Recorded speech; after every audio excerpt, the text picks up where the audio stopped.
ভোলার চরফ্যাশনে প্রবাসীর স্ত্রীকে ঘরে ঢুকে ধর্ষণের চেষ্টা করলেন আলামিন মেম্বার। দীর্ঘদিন ধরে ওই নারীকে উত্ত্যক্তের পর সুযোগ বুঝে গভীর রাতে ঢুকে পড়েছেন ঘরে। ঘটনা ধামাচাপা দিতে খরচ করছেন মোটা অঙ্কের টাকা, তবুও থানায় হয়েছে অভিযোগ। বিস্তারিত দেখুন ভোলার চরফ্যাশন থেকে সানাউল্লাহ ওসমানের পাঠানো প্রতিবেদনে। তখন মধ্যরাত, ঘরে একা একজন প্রবাসীর স্ত্রী। হঠাৎ দরজায় কড়া নাড়া দিয়ে জোর করে ঘরে ঢুকেই শুরু করে ধর্ষণের চেষ্টা। নিজের সম্মান বাঁচাতে চিৎকার চেঁচামেচি শুরু করেছেন প্রবাসীর স্ত্রী। অবস্থা বেগতিক দেখে পালিয়ে যায় সাবেক ইউপি সদস্য আলামিন মিয়া। এরপর থেকেই শুরু হয় ভয়, ভীতি, হুমকি আর ঘটনা ধামাচাপার চেষ্টা। ভোলার চরফ্যাশনে এমনই এক অভিযোগ উঠেছে আব্দুল্লাপুর ইউনিয়ন যুবলীগের সাংগঠনিক সম্পাদক ও সাবেক ইউপি সদস্য আলামিন ওরফে কাইল্লা আলামিনের বিরুদ্ধে।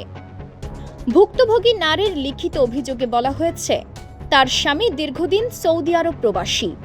সেই সুযোগে প্রায় 2 বছর ধরে আলামিন তাকে বিভিন্ন সময় কুপ্রস্তাব দিয়ে আসছিলেন। গভীর রাতেও ঘরের জানালার পাশে এসে দরজা খুলতে বলতেন।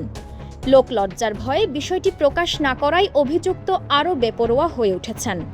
অভিযোগ অনুযায়ী গত 12 জুন রাতে শাশুড়ি চিকিৎসার জন্য ঢাকায় থাকায় ওই নারী ঘরে একা ছিলেন। রাত 12টার পর স্বামীর মোবাইল নম্বর নেওয়ার অজুহাতে আল আমিন জোরপূর্বক ঘরে ঢুকে তাকে ভয়ভীতি দেখিয়ে ধর্ষণের চেষ্টা করেছেন।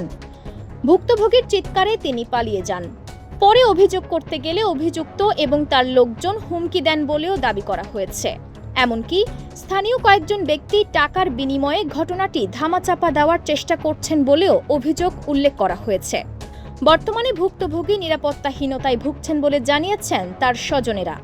রোববার ভুক্তভোগী উপজেলা নির্বাহী কর্মকর্তা রুমানা আফরোজের কাছে লিখিত অভিযোগ দিলে তিনি বিষয়টি তদন্ত করে প্রয়োজনীয় ব্যবস্থা নিতে চরফ্যাশন থানার ভারপ্রাপ্ত কর্মকর্তাকে নির্দেশ দিয়েছেন। এদিকে অভিযোগের বিষয়ে বক্তব্য জানতে অভিযুক্ত আলামিনের মোবাইল ফোনে একাধিকবার যোগাযোগের চেষ্টা করা হলেও তিনি এখনো পর্যন্ত ফোন রিসিভ করেননি। এদিকে স্থানীয়রা বলছেন, অভিযোগের সুষ্ঠু তদন্ত করে সত্যতা পাওয়া গেলে দোষীর বিরুদ্ধে দ্রুত আইনি ব্যবস্থা নিশ্চিত করতে হবে। এমন ঘটনায় ন্যায় বিচার প্রতিষ্ঠাই পারে ভবিষ্যতে অপরাধীদের জন্য কঠোর বার্তা হয়ে দাঁড়াতে।